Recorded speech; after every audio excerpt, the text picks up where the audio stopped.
فهناك أمة قد تميزت وتفردت وأبدعت وتفننت في تعبيرها عما تؤمنه في قلبها وتحمله في صدرها من حب، ولا يعهم أن منهم على البلاد والعباد، واختاروا العيش في ظلهم وتحت لوائهم وسلطانهم منذ القدم وإلى يومنا هذا.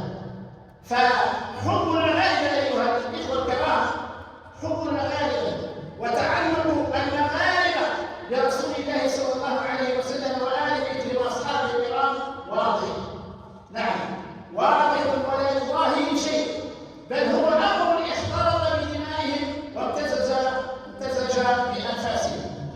هذا الحب متمكن من وجدان كل صغير وكبير، يشهد عليه تاريخهم الماضي والحاضر، وبذلك قد نالوا ثناء النبي صلى الله عليه وسلم حينما قال: المغاربة نالوا ثناء النبي صلى الله عليه وسلم بهذا الحب لنبيه صلى الله عليه وسلم.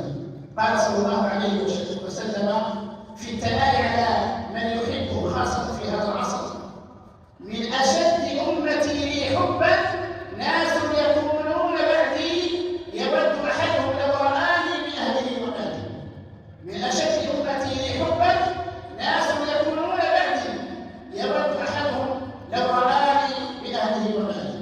فحب وتعلق المغاربة برسول الله وحبهم لآل البيت وخاتم لما سبق ناصر الحق بالحق والهادي إلى صراط المستقيم وعلى آله حق يوم الله العظيم. سبحان ربك رب العزة عما يصفون وسلام على المرسلين والحمد لله رب العالمين.